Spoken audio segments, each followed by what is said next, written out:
Good Morning Business, French Tech. 1 milliard de patients souffrent d'obésité dans le monde. 42% de la population aux États-Unis, 17% en France. Ces chiffres, ils sont énormes. L'obésité, c'est 1,2 million de morts par an. Et en Europe, Philippe Poletti, bonjour. Vous êtes le directeur général et cofondateur de Truffle Capital. On vous connaît pour plein d'autres entreprises. Carmat dans le temps, Abivax, Carbios et bien d'autres biotech. C'est votre spécialité. Ce matin, vous venez nous parler de bariatech médicale et vous annoncez la première implantation chez l'homme du traitement contre l'obésité. Implantation, parce que c'est quelque chose qu'on va ingérer par la bouche, donc de manière très simple et qui pourrait être fait par un gastro-entérologue, donc pas besoin d'un chirurgien. Aujourd'hui, la méthode de référence, c'est d'aller couper 75% de l'estomac. C'est l'anogastrique, c'est ça? Non, c'est pas l'anogastrique, ça s'appelle la sleeve gastrectomy, ce qui est très invasif, avec des complications, mais très efficace. Donc par exemple, vous pourriez perdre 30% du poids initial avec une intervention chirurgicale. Donc là, le but, c'est un implant souple, qui peut être posé par endoscopie en quelques minutes par la bouche par un gastro-entérologue et qui aura un double effet, réduire la capacité fonctionnelle de l'estomac, donc vous bouffez moins en fait, et puis moins absorber les aliments, c'est-à-dire les calories, dans l'intestin grêle.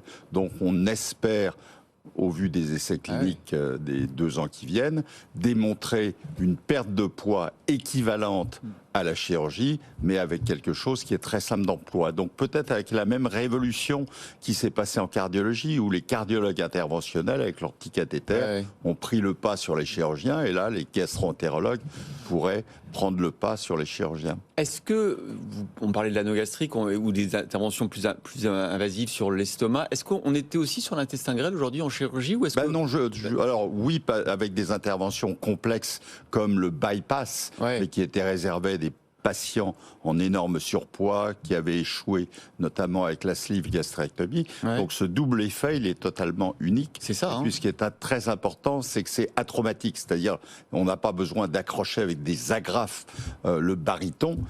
C'est de manière mécanique qu'il va rester en partie dans l'estomac, en partie dans l'intestin grêle. On le garde après?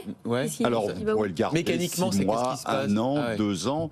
Et donc avec ce double effet, la perte de poids dans les 3 à 6 premiers mois devrait être importante et durable, parce qu'il faut le temps que le cerveau s'adapte. Vous savez, la polyphagie, l'obésité, c'est essentiellement une maladie neurologique où votre cerveau dit... Quand je vois la taille de l'appareil, vous dites on l'ingère, mais c'est quoi, c'est comment ça fonctionne concrètement? Parce que vous le gonflez, c'est tout petit au moment où le gastro-entérologue va le poser avec un petit endoscope en regardant dans l'œsophage l'estomac. Ensuite, vous le gonflez, la partie dans l'estomac, la chaussette se déroule dans l'intestin et puis... ça me fait un peu penser, alors c'était pas le ballon qu'on avalait et qui gonflait dans l'estomac. Oui, mais ça c'était uniquement un effet gastrique. Oui, c'est ça. Et c'était peu efficace. Ah bon? C'est pour ça que les ballons ont pratiquement été abandonnés. Maintenant, la méthode de référence, c'est la chirurgie. Vous avez les médicaments d'Eli Lilly et de Novo qui font le buzz partout, mais qui ont des effets secondaires qui sont extrêmement chers, qui doivent être pris de manière chronique. Mais justement, alors ces technologies-là, vous les voyez comme complémentaires ou concurrentes, et à la fin c'est winner takes all et ce sera la mode qui va gagner évidemment? D'abord, l'avantage de Novo et de Lilly, c'est que la connaissance de l'obésité, maintenant, s'est décuplée. Avant, on n'en parlait pas tellement. Maintenant, tout le monde dit que c'est une maladie grave qui conduit à l'insuffisance cardiaque, hypertension artérielle, diabète, apnée du sommeil, etc.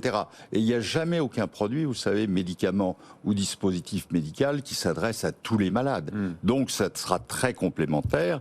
Et est-ce que je pense pas que vous ayez besoin du baryton. Pour l'instant, on va le perdre. Peut-être que je le prends déjà et que vous ne le savez pas, et que c'est pour ça que... Non, mais vous en êtes où sur le développement, là? Vous avez fait une implantation. Je réponds.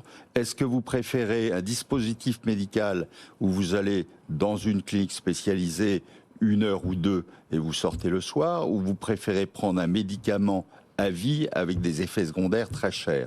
La réponse est dans la question. La réponse est dans la question. Donc l'implantation, aujourd'hui, elle est chez un humain. Vous en êtes où dans le développement exactement? Alors, ça s'appelle une first in man, first in human. Donc effectivement, la première patiente a été traitée.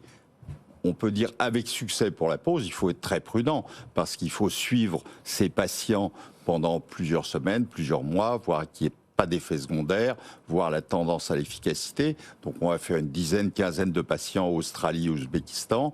Ensuite, on va faire un essai pivot, États-Unis, Europe, etc., pour déposer un dossier d'agrément. Ouzbékistan Parce que ce sont deux pays qui sont en pointe pour les essais cliniques. La France est plutôt un pays émergent aujourd'hui en essais cliniques.